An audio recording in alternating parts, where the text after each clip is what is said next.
حسن بن صبا اور اس کی مصنوعی جنت۔ قسط نمبر 32۔ حمیرہ اسے نظر انداز کر کے گھوڑے کے پاس گئی، رکاب میں پاؤں رکھا اور گھوڑے پر سوار ہو گئی۔ اس نے گھوڑا موڑا اور ایڑ لگا دی۔ وہ شہسوار تھی اور مضبوط دل والی لڑکی تھی۔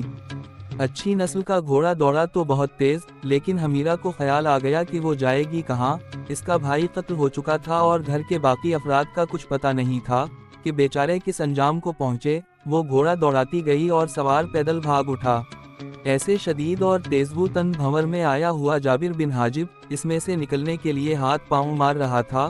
وہ اس میں سے نکل نہیں سکتا تھا، لیکن حمیرہ نے اوپر سے اس کے سر پر بڑا وزنی پتھر گرایا تو وہ پانی کے نیچے چلا گیا اور بے ہوش ہو گیا۔ سر پر اتنا وزنی پتھر گرنے سے وہ بڑی جلدی مر گیا ہوگا۔ حمیرہ وہاں سے بھاگ گئی تھی، اسے معلوم نہیں تھا کہ پیچھے کیا ہوا ہے۔ جابر جب دریا کے نیچے سے ابھرا تو بھنور نے اسے دور پھینک دیا یا اگل دیا۔ وہ مر چکا تھا۔ وہاں سے کوئی 1 میل آگے دریا کا پاٹ بہت چوڑا ہو جاتا تھا۔ وہاں کنارے پر پکی گھاٹ بنی ہوئی تھی۔ دریا میں تیراک کے شوقین آیا کرتے تھے اور نہایا کرتے تھے۔ سورج غروب ہو رہا تھا، اس لیے وہاں 4-5 ہی آدمی تھے جو گھاٹ سے دریا میں کود کود کر ہنس کھیل رہے تھے۔ یہ سب حسن بن صبا کے فدائین تھے۔ ان میں سے ایک نے ڈبکی لگائی اور جب وہ پانی میں سے ابھرا تو اس کا سر ایک انسانی جسم کے ساتھ ٹکرایا جسے وہ اپنے کسی ساتھی کا جسم سمجھا۔ اس نے پھر ڈبکی لگائی اور ذرا ایک طرف ہو کر پانی سے ابھرا۔ تب اس کے کانوں میں اپنے ساتھیوں کی آواز سنائی دی، لاش ہے، ڈوب کر مرا ہوگا، اسے پکڑو اور باہر گھسیٹ لو۔ اس فدائی نے دیکھا تو اسے پتا چلا کہ اس کا سر اسی لاش کے ساتھ ٹکرایا تھا۔ یہ تو جابر بن حاجب ہے۔ ایک فدائی نے لاش کو پہچانتے ہوئے کہا، یہ کیسے ڈوب گیا ہے؟ ان میں سے 2 فدائین جابر کو اچھی طرح جانتے تھے۔ انہیں یہ بھی معلوم تھا کہ جابر ایک نئی لڑکی کو ساتھ لایا تھا اور حسن بن صبا نے اس کی درخواست پر اسے اجازت دے دی تھی کہ وہ تھوڑا عرصہ اس لڑکی کو اپنے پاس رکھے اور خود اسے اصل کام کے لیے تیار کرے۔ یہ فدائین اپنا شغل میلہ بھول گئے اور وہ جابر کی لاش اٹھا کر قلعے میں لے گئے۔ شیخ الجبل کو اطلاع کر دینی چاہیے، ایک نے کہا۔ لاش وہیں اٹھا لے چلو، دوسرے نے کہا۔ وہ لاش اٹھا کر حسن بن صبا کی رہائش گاہ میں لے گئے اور لاش برآمدے میں رکھ کر اندر اطلاع بھجوائی۔ حسن بن صبا جسے لوگ امام بھی کہتے تھے اور شیخ الجبل بھی خود باہر آ گیا اور اس نے جابر کی لاش دیکھی۔ یہ ایک لڑکی کو ساتھ لایا تھا۔ حسن بن صبا نے کہا، یہ جہاں رہتا تھا وہاں جاؤ اور اس لڑکی کو ساتھ لے آؤ۔ ایک فدائین دوڑا گیا اور کچھ دیر بعد دوڑا ہوا ہی آیا اور اس نے بتایا کہ لڑکی وہاں نہیں ہے، وہ بھی اس کے ساتھ ڈوب گئی ہوگی۔ حسن بن صبا نے کہا، اس کی لاش دریا کے تیز بہاؤ میں چلی گئی ہوگی۔ جابر کی لاش دریا کے کنارے کنارے بہی جا رہی تھی جہاں پانی کا بہاؤ تیز نہیں تھا۔ یہ تو کسی کے ذہن میں آئی ہی نہیں اور آ سکتی بھی نہیں تھی کہ حمیرہ نے جابر کو اونچے کنارے سے دھکا دے کر دریا میں پھینکا تھا۔ رات گہری ہو گئی تھی، اس لیے یہ معلوم نہیں کیا جا سکتا تھا کہ حمیرہ کہاں غائب ہو گئی ہے، یا یہی یقین کر لیا جاتا کہ وہ بھی ڈوب کر مر گئی ہے۔ اسے لے جاؤ، حسن بن صبا نے کہا، اس کے کفن دفن کا انتظام کرو اور منادی کرا دوں کہ اس کا جنازہ کل دوپہر کے وقت ہوگا اور جنازہ میں پڑاؤ ہوگا۔ لڑکی کا سراغ لگانے کی بھی کوشش کی جائے۔ صبح قلعہ علموت میں یہ منادی کرا دی گئی کہ جابر بن حاجب دریا میں ڈوب کر مر گیا ہے اور اس کا جنازہ دوپہر کے وقت اٹھے گا۔ جابر کو جاننے والے اور اس کے دوست دورے آئے اور جابر کا آخری دیدار کیا۔ لوگ وہاں اکٹھے ہو گئے اور خاصا ہجوم ہو گیا۔ لوگ آپس میں طرح طرح کی باتیں کرنے لگے۔ ایک سوال ہر کسی کی زبان پر تھا کہ جابر ڈوبا کیسے؟ میں نے اسے ایک لڑکی کے ساتھ دریا کی طرف جاتے دیکھا تھا، ایک فدائین نے کہا۔ میں اس وقت قلعے کی دیوار پر ویسے ہی ٹہل رہا تھا۔ دونوں قلعے کی پہاڑی سے اتر کر خاصی دور چلے گئے تھے۔ پھر میں نے دونوں کو دریا کے اس کنارے کی طرف جاتے دیکھا جو بہت اونچا ہے۔ وہاں ایک ٹیکری ہے جس نے ان دونوں کو میری نظروں سے اوجھل کر دیا تھا۔ میں ادھر ہی دیکھ رہا تھا۔ تھوڑی دیر بعد میں نے لڑکی کو وہاں سے واپس آتے دیکھا۔ وہ سامنے آئی اور ادھر ادھر دیکھنے لگی، پھر ایک طرف کو دوڑ پڑی۔ اب جابر اس کے ساتھ نہیں تھا۔ میں نے جابر کو وہاں سے واپس آتے نہیں دیکھا تھا۔ لڑکی وہاں سے غائب ہو گئی تھی۔ میں بہت دیر وہاں کھڑا رہا، مجھے جابر نظر نہ آیا۔ پھر سورج غروب ہو گیا اور میں نے دوسری طرف دیکھا۔ جدر گھاٹ ہے لیکن میری نظروں کو ان چٹانوں نے روک لیا تھا جو وہاں سے دور آگے تک دریا کے کنارے کھڑی ہے۔ پھر لوگوں میں ایک اور خبر پھیل گئی جو یوں تھی کہ آج صبح ایک آدمی سرائے میں آیا اور اس نے بتایا ہے کہ راستے میں گزشتہ رات اسے ایک چڑیل نے روک لیا تھا اور اسے گھوڑے سے اتار کر اس پر خود سوار ہوئی اور گھوڑا لے کر غائب ہو گئی۔ یہ خبر حسن بن صبا کے اس گروہ کے ایک دو آدمیوں تک پہنچی جو جاسوسی اور نگرانی میں خصوصی مہارت رکھتے تھے۔ انہوں نے اس آدمی کو ڈھونڈ نکالا اور اس سے پوچھا کہ وہ چڑیل کیسی تھی اور کس روپ میں اس کے سامنے آئی تھی۔ چاندنی دھوپ جیسی شفاف تھی۔ اس شخص نے کہا چڑیل بڑی ہی حسین اور نوجوان لڑکی کے روپ میں تھی۔ وہ اچانک میرے سامنے میرے راستے میں نمودار ہوئی اور اس قدر زور سے اس نے چیخ ماری کہ میرا گھوڑا بدک گیا۔ میں نے صاف طور پر محسوس کیا کہ میرا دل اس کی مٹھی میں آ گیا ہے۔ اس نے کہا اے مسافر گھوڑے سے اتر اور پیدل چل، نہیں تو کلیجہ نکال لوں گی۔ میں ڈرتا کانپتا گھوڑے سے اترا اور اس کے قریب جا کر گھٹنوں کے بل ہو گیا اور ہاتھ جوڑ کر جان کی امان مانگی۔ اس نے اور کچھ بھی نہ کہا، میرے گھوڑے کی طرف گئی اور پلک جھپکتے گھوڑے پر سوار ہو کر گھوڑے کو پیچھے موڑا اور گھوڑا سرپٹ دوڑ پڑا۔ میں نے خدا کا شکر ادا کیا کہ گھوڑا گیا ہے، میری جان ہی نہیں چلی گئی۔ میں علموت کی طرف دوڑ پڑا، صبح یہاں پہنچا اور سرائے میں ٹھہرا۔ وہاں جو چند آدمی تھے انہیں یہ بات سنائی۔ اس سے پوچھا گیا کہ لڑکی چڑیل نے کپڑے کیسے پہنے ہوئے تھے اور اس کے چہرے کے نقش و نگار کیسے تھے۔ اس نے حمیرہ کے کپڑوں کا رنگ بناوٹ وغیرہ اور چہرے کا حلیہ بتایا۔ حسن بن صبا جب جنازے کے لیے آیا تو اس کے جاسوسوں نے اسے بتایا کہ انہیں کیا سراغ ملے ہیں۔ ایک تو اس آدمی کو حسن بن صبا کے سامنے لایا گیا جس نے جابر اور حمیرہ کو دریا کے اونچے کنارے کی طرف جاتے دیکھا تھا۔ پھر اس آدمی کو حسن بن صبا کے آگے کھڑا کیا گیا جس نے کہا تھا کہ رات ایک چڑیل اس سے گورا چھین کر لے گئی ہے۔ حسن بن صبا نے دونوں کے بیان سن کر ان پر جرا کی اور اس کا دور رس دماغ اس یقین پر پہنچ گیا کہ لڑکی اس کے فدائی جابر بن حاجب کو دریا میں ڈبو کر بھاگ گئی ہے۔ اگر جابر خود ہی پھسل کر گر پڑا ہوتا تو حمیرہ بھاگ نہ جاتی بلکہ وہیں شور شرابہ کرتی کہ کوئی مدد کو پہنچ جائے یا واپس قلعے میں آ جاتی۔ دو آدمی ابھی قسطان چلے جائیں، حسن بن صبا نے حکم دیا وہ وہیں ہوگی۔ یہ لڑکی مل گئی تو اسے کوئی سزا نہیں دی جائے گی، ہمیں ایسی ہی لڑکیوں کی ضرورت ہے، اسے ہر جگہ اور ہر طرف تلاش کیا جائے، ہو سکتا ہے وہ مرو یارے چلی گئی ہو۔ حسن بن صبا کے حکم کے مطابق اسی وقت آدمی روانہ ہو گئے۔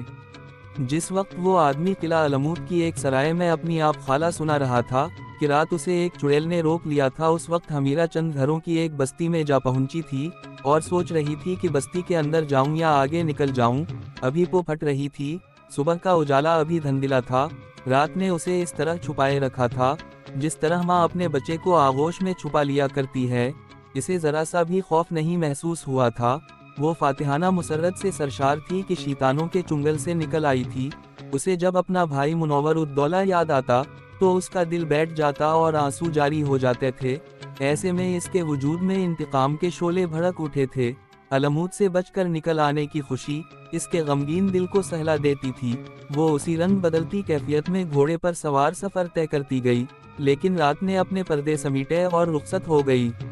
صبح کی پہلی دھندلی کرنیں نمودار ہوئیں تو حمیرہ کا دل یکلخت ایک خوف کی گرفت میں آ گیا۔ وہ اگر مرد ہوتی تو کوئی ڈرنے والی یا خطرے والی بات نہیں تھی۔ خطرہ یہ تھا کہ وہ نوجوان تھی اور بہت ہی حسین اور نظروں کو گرفتار کر لینے والی لڑکی تھی۔ کوئی بھی اسے دیکھ لیتا تو کبھی نظر انداز نہ کرتا۔ وہ اس ویران علاقے میں تھی جہاں ابلیس کا قانون چلتا تھا۔ اسے اپنے سامنے چند گھروں کی ایک بستی نظر آ رہی تھی۔ اس نے گھوڑے کی رفتار کم اور سوچنے کی رفتار تیز کر دی۔ اس کے لیے یہ فیصلہ کرنا مشکل ہو گیا تھا کہ روکے یا آگے نکل جائے، لیکن اس کی مجبوری یہ تھی کہ اس نے یہ بھی فیصلہ نہیں کیا تھا کہ وہ جائے کہاں۔ اسے جابر نے بتایا تھا کہ اس کا بھائی مارا جا چکا ہے اور گھر کے باقی افراد کا کچھ پتہ نہیں، شاید وہ بھی قتل کر دیے گئے تھے۔ یہ تو حمیرہ کو معلوم تھا کہ قسطان میں اب اس کا کوئی نہیں رہا اور وہاں اب ان باطنیوں کا قبضہ ہے۔ وہ تذبذب کے عالم میں آہستہ آہستہ بڑھتی گئی اور بستی کے قریب روک گئی۔ یہ چند ایک مکان تھے جو معمولی سے لوگوں کے معلوم ہوتے تھے۔ ایک مکان باقی سب سے بہت مختلف تھا۔ وہ کسی امیر آدمی کا مکان معلوم ہوتا تھا۔ اس کا دروازہ بڑا خوبصورت اور اونچا تھا۔ حمیرہ اس دروازے سے 15-20 قدم دور گھوڑے روکے کھڑی تھی۔ دروازہ کھولا اور اس میں سے ایک سفید ریش بزرگ باہر آیا۔ اس نے لمبا سفید چقا پہنے رکھا تھا جو اس کے ٹخنوں تک چلا گیا تھا۔ اس کے سر پر کپڑے کی ٹوپی تھی اور ہاتھ میں لوٹے کی شکل کا ایک برتن تھا جس میں سے دھواں نکل رہا تھا۔ اس نے حمیرہ کو دیکھا تو آہستہ آہستہ چلتا اس کے سامنے جا کھڑا ہوا۔ اس بزرگ کی داڑھی دودھ جیسی سفید تھی اور اس کے مرجھائے ہوئے چہرے پر نورانی سے رونق تھی۔ وہ حمیرہ کے سامنے کھڑا اس کے منہ کی طرف دیکھتا رہا۔ حمیرہ نے اپنا چہرہ اس طرح چھپا لیا تھا کہ اس کی صرف آنکھیں نظر آتی تھیں۔ اپنا چہرہ اس نے اس خیال سے ڈھانپ لیا تھا کہ کوئی اس کی عمر کا اندازہ نہ کر سکے اور کوئی یہ نہ دیکھ سکے کہ یہ تو بہت ہی خوبصورت ہے۔ آؤ خاتون، بزرگ نے کہا، مسافر ہو تو روکو اور ذرا سستالو، راستہ بھول گئی ہو تو اپنی منزل بتاؤ، کوئی اور مشکل آن پڑی ہے تو زبان پر لاؤ۔ یہ ہمارا مندر ہے جہاں ہم اس کی عبادت کرتے ہیں جس نے ہم سب کو پیدا کیا ہے۔ آپ اپنے مندر کے راہب ہیں۔ حمیرہ نے کہا، لیکن میں کیسے یقین کر لوں کہ میں آپ کے مندر میں محفوظ رہوں گی؟ سفید ریش راہب نے اپنے ہاتھ میں پکڑا ہوا دھونی دان آگے کیا اور اسے ذرا سا ایک دائرے میں گھمایا۔ اس میں سے اٹھتا ہوا دھواں حمیرہ کے گھوڑے کے منہ کو چھونے لگا، پھر یہ دھواں حمیرہ تک پہنچا۔ حمیرہ نے بڑی پیاری خوشبو سونگھی۔ تم شاید مسلمان ہو، راہب نے کہا، آؤ ہمارے مندر میں، تم وہیں روحانی سکون پاؤ گی جو تم اپنے خدا کے حضور جھک کر پایا کرتی ہو۔ گھوڑے سے اترو اور مجھے امتحان میں نہ ڈالو۔ صرف ایک بات بتا دو مقدس راہب، حمیرہ نے کہا، کیا انسان اندر سے بھی ویسا ہی ہوتا ہے جیسا وہ چہرے سے نظر آتا ہے؟ میرا تجربہ کچھ اور ہے۔ راہب نے کوئی جواب نہ دیا۔ وہ آگے بڑھا اور گھوڑے کے پہلو میں رک کر اپنا ایک ہاتھ حمیرہ کی طرف بڑھایا کہ وہ اس کا ہاتھ تھام کر گھوڑے سے اتر آئے۔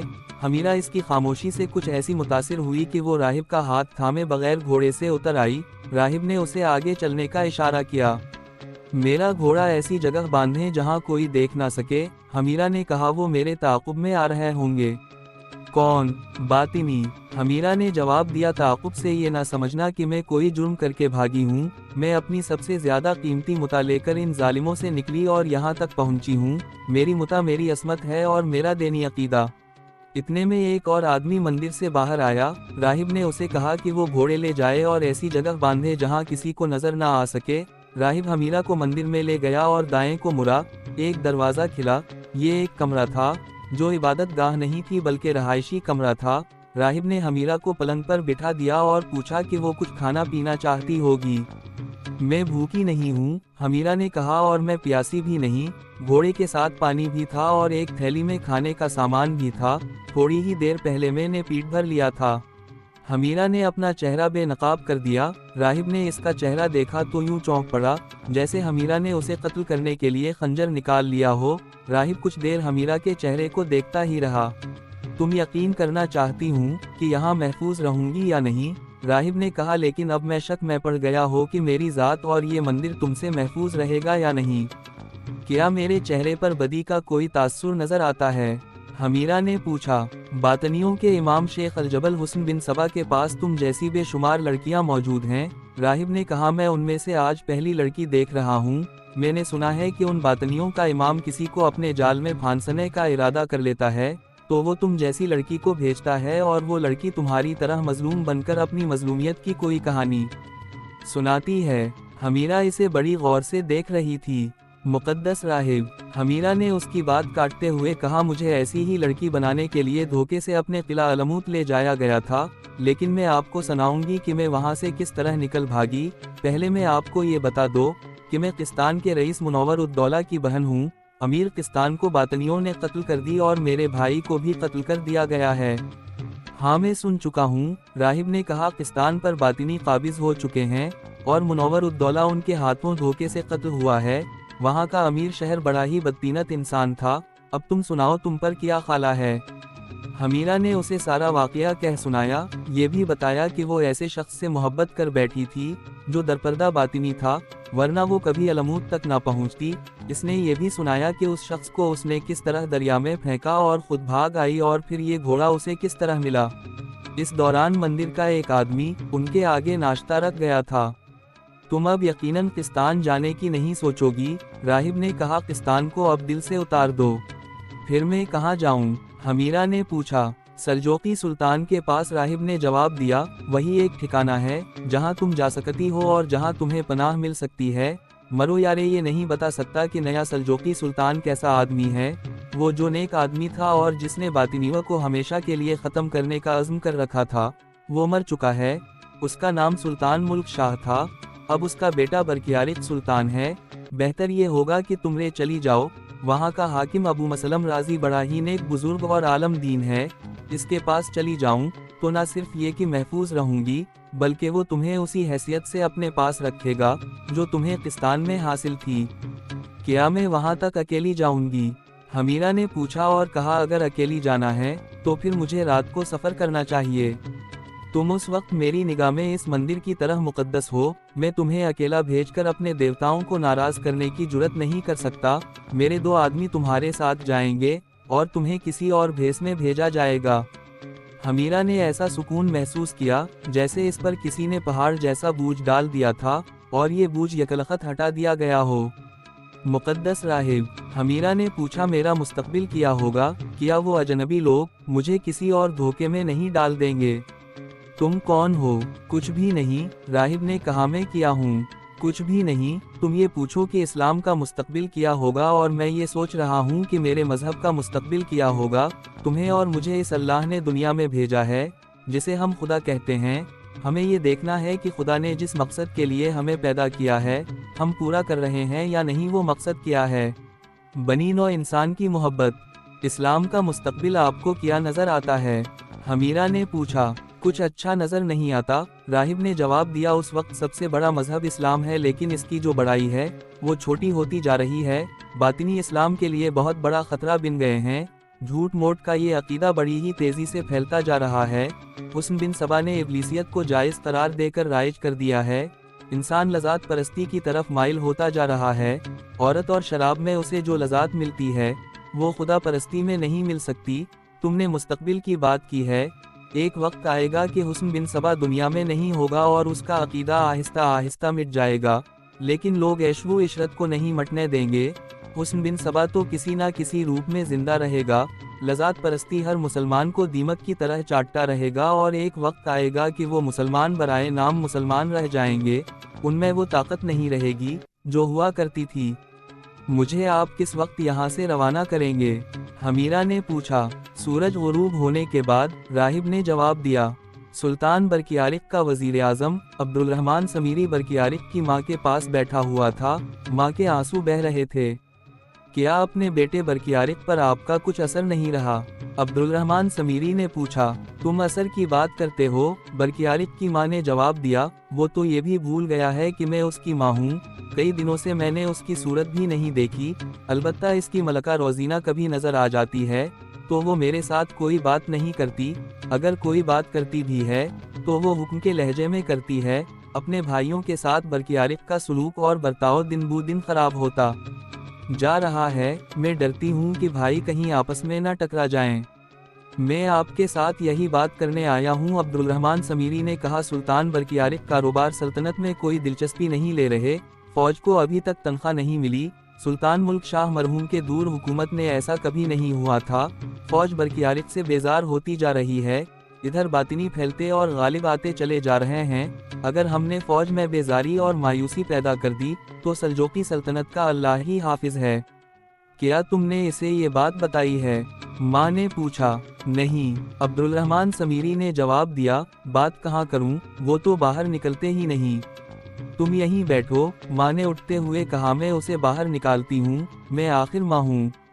نہیں، عبدالرحمن سمیری نے اٹھ کر برکیارق کی ماں کو روکتے ہوئے کہا، آپ اس کے پاس نہ جائیں، وہ بدتمیزی پر اتر سکتا ہے، اگر اس نے آپ کے ساتھ بدتمیزی کی تو میں بتا نہیں سکتا کہ میں کیا کر گزروں گا۔ برکیارق کی ماں نے اس کی نہ سنی اور ہاتھ سے اسے ایک طرف کر کے باہر نکل گئی، اس نے برکیارق کی خوابگاہ کے بند دروازے پر دستک دی، دروازہ کھلا اور روزینہ باہر آئی۔ کیا بات ہے؟ روزینہ نے پوچھا۔ ماں نے اسے کوئی جواب دینے کی بجائے کواڑ دھکیل کر اندر چلی گئی، برکیارق پلنگ پر نیم دراز تھا۔ کیا ہو گیا ہے ماں؟ برکیارق نے غنودگی کے عالم میں پوچھا۔ کیا باہر نکل کر یہ دیکھنا تمہارا کام نہیں کہ کیا ہو رہا ہے؟ ماں نے گسیلے لہجے میں کہا، کیا باپ کو تم نے اس وقت کبھی اپنی خوابگاہ میں دیکھا تھا؟ تم خارش کے مارے ہوئے کتے کی طرح اس وقت بھی خوابگاہ میں پڑے ہوئے ہو۔ ان کی طبیعت ٹھیک نہیں، روزینہ نے کہا، آپ یہاں سے چلی جائیں اور وزیر اعظم سے کہیں کہ وہ اپنا کام کرے، میں تم سے مخاطب ہوں برکیارق۔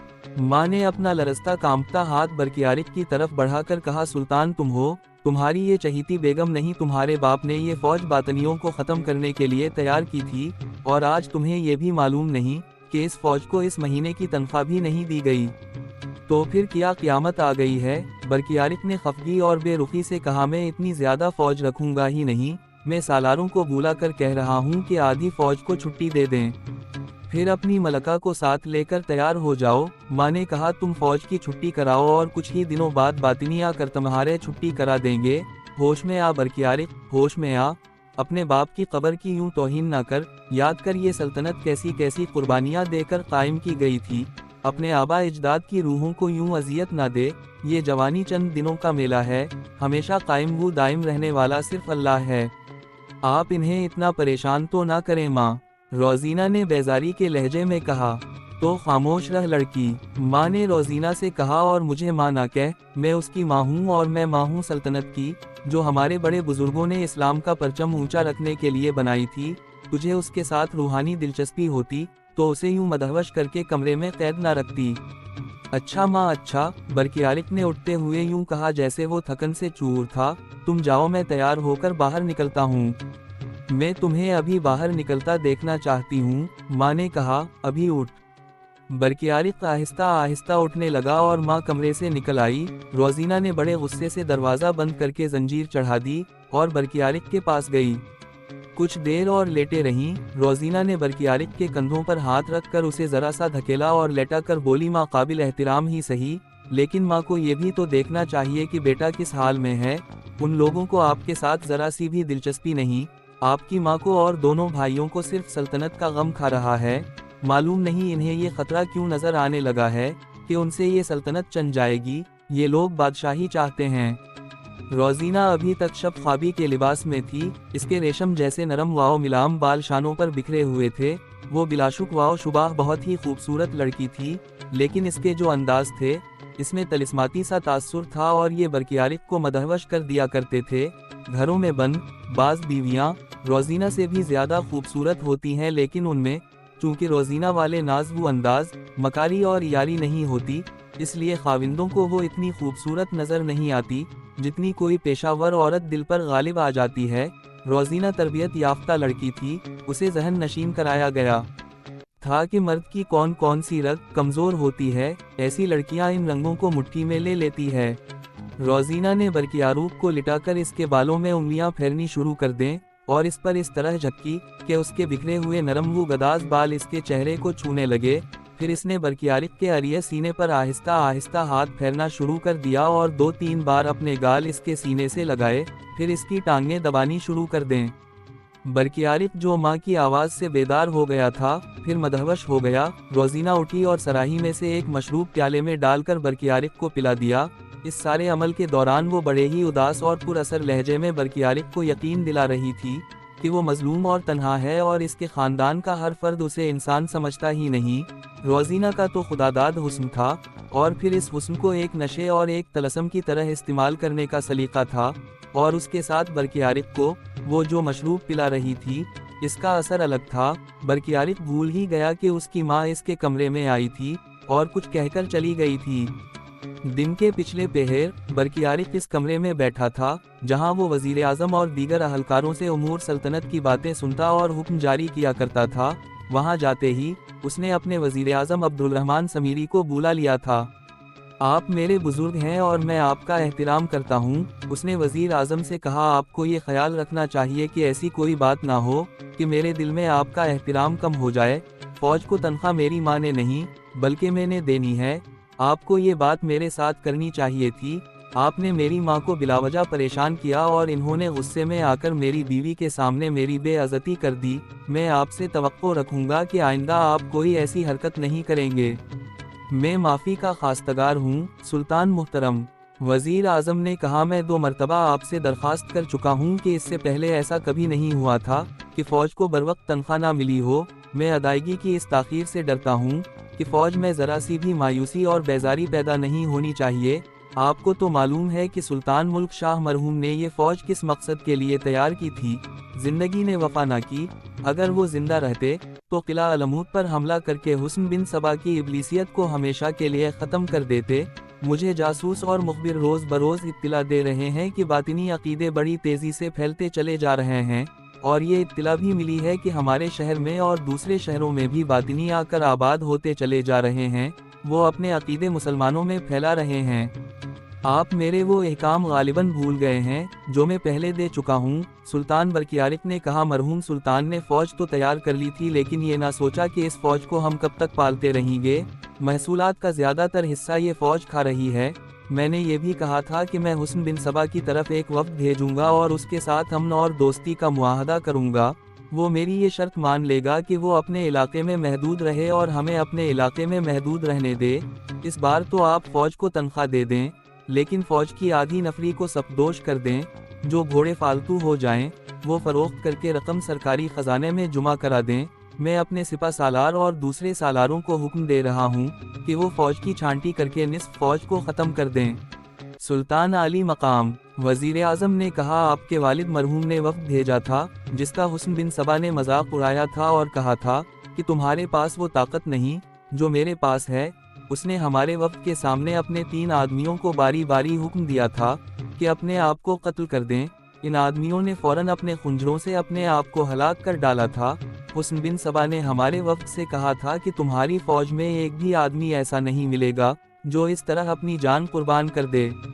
مجھے وہ باتیں یاد نہ دلائیں۔ سلطان برکیارق نے کہا، وہ میرے والد مرحوم کے دور کی باتیں ہیں، میں اپنا راستہ خود بنا رہا ہوں۔ میں حکم دے رہا ہوں کہ فوج کی آدھی نفری کو گھر بھیج دیا جائے۔ جس وقت سلطان برکیارق اپنے وزیر اعظم کو یہ احکام دے رہا تھا، اس وقت اس کی بیوی روزینہ کے پاس ایک ادھیڑ عمر عورت بیٹھی ہوئی تھی اور کمرے کا دروازہ اندر سے بند تھا۔ یہ عورت روزینہ کی خاص ملازمہ تھی۔ اس عورت کو روزینہ نے قابل اعتماد کنیز کا درجہ دے رکھا تھا، اور اسے یہ کہنا، روزینہ اس کنیز سے کہہ رہی تھی، امام تک یہ خبر جلدی پہنچا دیں کہ میں نے بہت کامیابیاں حاصل کر لی ہیں۔ سب سے زیادہ اہم فیصلہ یہ کروا لیا ہے کہ فوج کی نفری آدھی کر دی جائے گی۔ سلطان برکیارق نے اپنے وزیر اعظم کو یہ حکم دے دیا ہے اور سالاروں کو بلّا کر کہہ دے گا کہ آدھی فوج کو چھانٹی کر دو، پھر امام تک یہ خبر پہنچا دینا کہ سلطان پوری طرح میری مٹھی میں آ گیا ہے۔ اس کی ماں وزیر اعظم اور اس کا بھائی محمد اسے مجھ سے دور رکھنے کی کوشش کرتے رہتے ہیں، لیکن میں اسے ان سب سے متنفر کر دوں گی۔ یہاں فوج میں بیزاری اور مایوسی پیدا ہو گئی ہے، جس کی وجہ یہ ہے کہ فوج کو ابھی تک تنخواہ نہیں ملی۔ تنخواہ میں اس تاخیر کے پیچھے بھی میرا ہی ہاتھ ہے۔ امام سے کہنا کہ اب اپنے آدمی بھیج دیں، کیونکہ فوج میں چھانٹی ہوگی تو جنہیں نکالا جائے گا انہیں بھڑکانا اور سلطان کے خلاف مشتعل کرنا ضروری ہوگا۔ پیغام میں یہ بھی کہنا کہ ابھی میرے کے حاکم ابو مسلم رازی کے متعلق کچھ نہیں کہہ سکتی، اتنا ہی بتا سکتی ہوں کہ وہ سلطان برکیارق کے فیصلوں کے خلاف ہے، لیکن یہ نہیں بتایا جا سکتا کہ اس سلسلے میں وہ کیا عملی کارروائی کرے گا۔ تم ابھی چلی جاؤ اور یہ پیغام ان لوگوں کو اچھی طرح سنا دینا اور انہیں کہنا کہ آج ہی ایک آدمی علموت روانہ ہو جائے۔ یہ حسن بن صبا کا زمین دوز انتظام تھا، جس کے تحت سلطنت سلجوقی کی بنیادوں میں بارود بھرا جا رہا تھا۔ تھوڑے ہی دنوں بعد اس بارود میں ذرا سی چنگاری پھینک دینی تھی۔ قوم اور ملک حکمرانوں کے ہاتھوں ہی تباہ ہوتے چلے آئے ہیں۔ حکمران جب اپنی سوچنے کی صلاحیت اور اپنا وقار کسی دوسرے کے حوالے کر دے تو اس کا نتیجہ سوائے تباہی کے کچھ نہیں ہوتا۔ روزینہ سلطان برکیارق کی سلطنت میں تاریخ کو دہرا رہی تھی۔ برکیارق کے ذہن میں وہ یہ بات نقش کر رہی تھی کہ اس سلطنت کا اسلام کے ساتھ کوئی تعلق نہیں، بلکہ یہ سلطنت برکیارق کی ذاتی ملکیت ہے۔ تباہی کے عمل کو تیز کرنے کے لیے روزینہ سلطنت سلجوقی کو اس تلوار سے محروم کر رہی تھی جسے فوج کہتے ہیں۔ سلطان برکیارق نے وزیر اعظم عبد الرحمن سمیری کو احکام دے کر فارغ کر دی اور اپنے سپہ سالار ابو جعفر حجازی اور اس کے نائب سالار اوریزی کو بلایا۔ وہ فورا پہنچ گئے۔ فوج کو ابھی تک تنخواہ نہیں ملی۔ سلطان برکیارق نے کہا، کل خزانے سے رقم نکلوا کر فوج میں تقسیم کر دیں۔ اب میرے اس فیصلے پر عمل شروع کر دیں کہ فوج کی آدھی نفری کو فوج سے نکال دیں۔ میں اب اتنی زیادہ فوج کی ضرورت نہیں سمجھتا۔ آپ دونوں نے خود فیصلہ کرنا ہے کہ کسے فوج میں رکھنا اور کسے نکالنا ہے۔ ہاں سلطان محترم، سپہ سالار ابو جعفر حجازی نے کہا، فوج آدھی ہو جانی چاہیے، ہم آپ کے حکم کی تمیل بہت جلدی کر دیں گے۔ سلطان محترم، سالار اوریزی نے کہا، بسد معذرت عرض کرتا ہوں کہ فوج میں کمی نہیں ہونی چاہیے۔ آپ کو معلوم ہی ہے کہ مرحوم سلطان نے یہ فوج کیوں تیار کی تھی۔ مجھے اور بھی بہت کچھ معلوم ہے، سلطان برکیارق نے سالار اور ایزی کی بات کاٹ کر کہا، یہ صرف مجھے معلوم ہے کہ اتنی زیادہ فوج کو تنخواہ کس طرح دی جاتی ہے، میں جو کہہ رہا ہوں سوچ اور سمجھ کر کہہ رہا ہوں، اس پر عمل درآمد ہونا چاہیے۔ سلطان ٹھیک فرما رہے ہیں اور ایزی۔ سپہ سالار ابو جعفر حجازی نے کہا، اتنی زیادہ تنخواہ پوری کرنا بہت مشکل ہے اور خزانے پر بلاوجہ بوجھ پڑا ہوا ہے، ہمیں سلطان محترم کے حکم پر فوراً عمل کرنا چاہیے۔ حکم کی تعمیل ہمارا فرض ہے، سالار اور ایزی نے کہا، لیکن میں یہ نہیں بھول سکتا کہ یہ ملک ہمارا اپنا ہے اور یہ اسلامی سلطنت ہے، یہ فوج اسلام کی بقا اور فروغ کے لیے تیار کی گئی ہے، اس سے ہم نے باطل کی قوتوں کو اسی طرح ختم کرنا ہے جس طرح آتش پرستوں اور رومیوں کی جنگی طاقتوں کو ختم کر دی گیا، اگر ہم نے حسن بن سبا کو ختم نہ کیا۔ میں اس نام سے تنگ آ گیا ہوں، سلطان برکیارق نے کہا، حسن بن سبا کا نام سنتے سنتے میرے کان پک گئے ہیں، میں نے پہلے دن ہی کہہ دیا تھا کہ ہم باطنیوں کے خلاف فوج استعمال نہیں کریں گے۔ یہ بھی سوچ لیں، سلطان عالی مقام۔ سالار اور ایزی نے کہا، اگر آپ نے فوج میں سے آدھی نفری نکال دی تو فوج میں اور قوم میں بھی آپ کے خلاف بداعتمادی پیدا ہو جائے گی، اس کے نتائج کچھ اور بھی ہو سکتے ہیں، میں ابھی کوئی اور بات نہیں کہنا چاہتا سوائے اس کے کہ یہ نتائج بڑے ہی خطرناک بھی ہو سکتے ہیں۔ ہم آپ کو نہیں نکال رہے سالار اور ایزی۔ سپہ سالار نے کہا، آپ ہمارے ساتھ ہی رہیں گے، میں سب سے پہلے فوج سے نکلوں گا، سالار اور ایزی نے کہا، میں مجاہد ہوں اور اسلام کے دشمنوں کے خلاف جہاد کے لیے فوج میں شامل ہوا تھا، سلطان کی خوشامد کے لیے نہیں، جیسا آپ کر رہے ہیں، آپ میری توہین کر رہے ہیں۔ اور ایزی سپہ سالار نے کہا، میں بھی مجاہد ہوں، خوش آمدی نہیں، دونوں خاموش ہو جاؤ۔ سلطان برکیارق نے کہا، میں نے تمہیں آپس میں لڑنے کے لیے نہیں بلایا۔ سلطان عالی مقام۔ سالار اور ایزی نے کہا، آپ میری صاف گوئی برداشت کریں یا نہ کریں، مجھے اس سے کوئی سروکار نہیں، میں جو کچھ بھی کہہ رہا ہوں وہ اپنی ذات کے لیے نہیں بلکہ آپ کی سلطنت کی سلامتی کے لیے کہہ رہا ہوں، یہ سلطنت آپ کی نہیں، یہ میری بھی ہے، یہ اللہ کی سلطنت ہے، اگر آپ فوج کے متعلق غلط فیصلے کریں گے تو اس کا نتیجہ یہی ہوگا کہ جو سالار ان فیصلوں کو غلط سمجھے گا وہ ان کے خلاف اٹھ کھڑا ہوگا اور ہمارے سپہ سالار ابو جعفر حجازی کا حکم نہیں مانے گا۔ سپہ سالار حجازی آپ کو خوش کرنا چاہتے ہیں، لیکن میں اپنے اللہ کو خوش کر رہا ہوں اور یہی میرا فرض ہے۔ تقریباً تمام مستند تاریخوں میں یہ واقعہ بیان کیا گیا ہے۔ سپہ سالار ابو جعفر حجازی سلطان کا خوشامدی تھا اور سلطان ابلیسی اثرات کے تحت فیصلے کر رہا تھا، ایک بیدار مغز اور دیانتدار سالار نے ان کی مخالفت کی تو آگے چل کر یہی اختلاف خانہ جنگی کا بنیادی پتھر بن گیا۔ سلطان برکیارق نے جب ان دونوں سالاروں کو فارغ کیا تو باہر آ کر سپہ سالار ابو جعفر حجازی نے سالار اور ایزی کو قائل کرنے کی بہت کوشش کی کہ وہ جانتا ہے کہ سلطان کا یہ حکم سلطنت کے لیے اچھا نہیں، لیکن ہمیں سلطان کے ہر حکم کی تعمیل کرنی ہے، لیکن سالار اور ایزی اس قدر بگڑ گیا تھا کہ اس نے سپہ سالار کے ساتھ بحث بے معنی سمجھی۔ ایک روز ریمے امیر شہر ابو مسلم رازی اپنے دفتر میں امور سلطنت میں الجھا ہوا تھا کہ اسے اطلاع ملی کہ دو آدمی آئے ہیں اور ان کے ساتھ ایک لڑکی ہے۔ ابو مسلم رازی نے انہیں فوراً اندر بلا لیا۔ ہم اس لڑکی کو آپ کے حوالے کرنے آئے ہیں۔ دونوں میں سے ایک آدمی نے کہا، ہم مسلمان نہیں، یہ لڑکی مسلمان ہے۔ کون ہے یہ لڑکی؟ ابو مسلم رازی نے پوچھا، اسے کہاں سے لائے ہو؟ میرے حوالے کرنے کا مقصد کیا ہے؟ میرا نام حمیرہ ہے، لڑکی بولی، میں قسطان کے ایک رئیس منور الدولہ کی بہن ہوں۔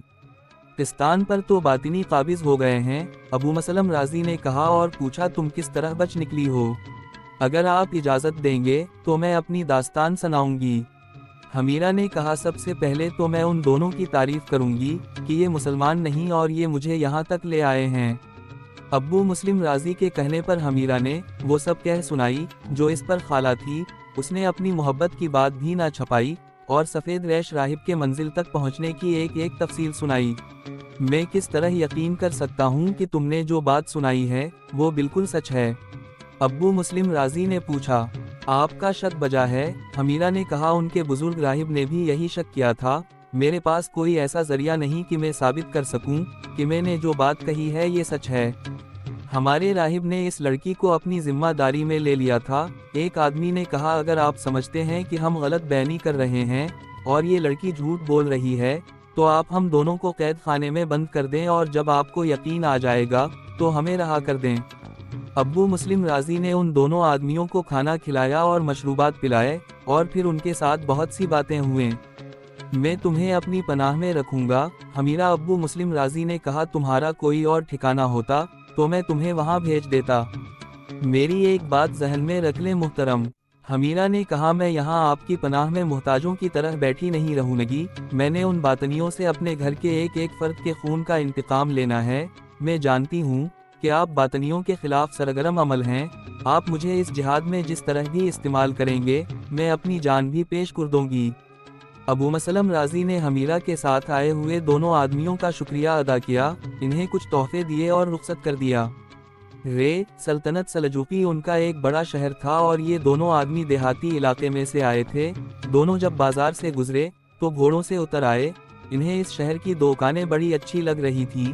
وہ ایک دکان کے سامنے رک گئے۔ دکان میں سجا ہوا سامان انہیں اچھا لگ رہا تھا۔ تم اجنبی معلوم ہوتے ہو، انہیں ایک آواز سنائی دی۔ انہوں نے دیکھا ایک آدمی جس کے ہونٹوں پر مسکراہٹ تھی، ان سے مخاطب تھا۔ معلوم ہوتا ہے بڑے لمبے سفر سے آئے ہو، اس آدمی نے کہا۔ ہاں بھائی، ایک نے کہا، ہم بہت دور سے آئے ہیں اور اب واپس جا رہے ہیں۔ اس دکان سے کچھ خریدنا چاہتے ہو؟ اس آدمی نے پوچھا۔ ویسے ہی یہ چیزیں اچھی لگ رہی ہیں، ان دونوں میں سے ایک نے کہا، ہم جنگلوں میں رہنے والوں نے کیا خریدنا ہے؟ تمہیں کوئی چیز اچھی لگے تو بتاؤ۔ اس شخص نے کہا، تم پردیسی ہو، میں تمہیں کوئی تحفہ دینا چاہتا ہوں۔ کیوں؟ ایک مسافر نے پوچھا، تم ہمیں تحفہ کیوں دینا چاہتے ہو؟ میں نے تم سے کیا لینا ہے؟ اس شخص نے کہا، یہ میری عادت ہے کہ کسی سیدھے سادے اجنبی کو دیکھتا ہوں تو اسے ضرور پوچھتا ہوں کہ وہ کہاں سے آیا ہے اور کہاں جا رہا ہے۔ پوچھنے سے میرا مقصد صرف یہ ہوتا ہے کہ ہو سکتا ہے اسے کسی چیز کی، کھانے پینے کی یا کسی طرح کی بھی مدد کی ضرورت ہو اور یہ بیچارہ کسی سے کہتا نہ ہو۔ ہمیں کچھ نہیں چاہیے دوست، ایک نے کہا، یہی کافی ہے کہ تم نے ہمارے ساتھ پیار اور محبت سے بات کی ہے۔ پھر میری خوشی کی خاطر میرے ساتھ آؤ۔ اس شخص نے کہا، میں تمہیں اس شہر کا ایک خاص شربت پلا کر رخصت کرنا چاہتا ہوں۔ اس شخص نے ایسی اپنائیت کا اظہار کیا کہ وہ دونوں اس کے ساتھ چل پڑے۔ ذرا ہی آگے مشروبات کی ایک دکان تھی جس میں بیٹھنے کا بڑا ہی اچھا انتظام تھا۔ یہ شخص دونوں کو اندر لے گیا اور ان کے لیے شربت منگوایا۔ وہ ایسی باتیں کرتا رہا جن سے ظاہر ہوتا تھا کہ اسے دنیا کی کسی اور چیز کے ساتھ کوئی دلچسپی نہیں، سوائے اس کے کہ دوسروں کی خدمت کرے۔ تمہارے ساتھ ایک لڑکی تھی؟ اس شخص نے پوچھا، اور تم امیر شہر کے یہاں گئے تھے؟ وہ لڑکی شاید شاہی خاندان سے تعلق رکھتی تھی۔ سفید ریش راہب نے اپنے ان دو آدمیوں کو حمیرہ کے ساتھ بھیجا اور صرف یہ کہا تھا کہ اسے رے کے امیر شہر ابو مسلم رازی کے حوالے کر کے واپس آ جائیں۔ انہیں یہ نہیں بتایا تھا کہ کوئی اور پوچھ بیٹھے کہ یہ لڑکی کون ہے تو اسے لڑکی کی اصلیت نہ بتائیں۔ یہ دونوں آدمی حمیرہ کی پوری داستان سن چکے تھے۔ انہوں نے حمیرہ کے ساتھ اتنا لمبا سفر کیا تھا، حمیرہ نے خود بھی انہیں سنائی تھی کہ اس پر کیا بیتی ہے اور وہ کس طرح علمود سے نکلی ہے۔ ابرے سے رخصت ہوتے وقت ان دونوں کو یہ اجنبی میزبان مل گیا تو اس کی باتوں میں آ گئے۔ اس نے ان سے پوچھا کہ یہ لڑکی کون ہے جسے وہ امیر شہر کے یہاں چھوڑ چلے ہیں۔ ان دونوں نے بڑے فخر اور خوشی سے حمیرہ کی ساری داستان اس آدمی کو سنا ڈالی۔ اس آدمی نے حمیرہ کے اس کارنامے پر دل کھول کر واہ واہ کی اور پھر ان دونوں آدمیوں کے خلوص اور دیانت داری اور ان کے کردار کی بے پناہ تعریف کی۔ اس کے بعد دونوں رخصت ہو گئے۔ ان کے جانے کے بعد یہ شخص بہت ہی تیز چلتا ایک مکان میں چلا گیا۔ وہاں تین آدمی بیٹھے ہوئے تھے۔ لو بھائیو، اس نے کہا، وہ مل گئی ہے۔ کون؟ حمیرہ، اس نے جواب دیا۔ اس شہر کے حاکم ابو مسلم رازی کے گھر پہنچ گئی ہے۔ ابھی دو آدمی اسے اپنے ساتھ لائے تھے اور وہاں چھوڑ کر چلے گئے ہیں۔ اس نے اپنے ساتھیوں کو سنایا کہ کس طرح اس نے ان دونوں آدمیوں کو گھیرا اور ان سے یہ راز لیا ہے۔ یہ سب باطنی تھے اور حسن بن سبا کے جاسوس تھے جو کچھ عرصہ سے رے میں ٹھہرے ہوئے تھے۔ انہیں 2 ہی روز پہلے علمود سے اطلاع ملی تھی کہ حمیرہ نام کی ایک لڑکی علمود سے لاپتہ ہو گئی ہے، اسے تلاش کیا جائے۔ علمود کون جائے گا؟ ان میں سے ایک نے پوچھا اور کہا، اگر آج ہی کوئی روانہ ہو جائے تو اچھا ہے، امام خوش ہو جائے گا۔ وہ صرف اتنی سی بات پر خوش نہیں ہوگا کہ لڑکی کا سراغ مل گیا ہے۔ ان میں سے ایک نے کہا، اب یہ حکم آئے گا کہ لڑکی کو اغوا کر کے علمود پہنچاؤ۔ ایک آدمی اٹھا اور سفر کی تیاری کرنے لگا۔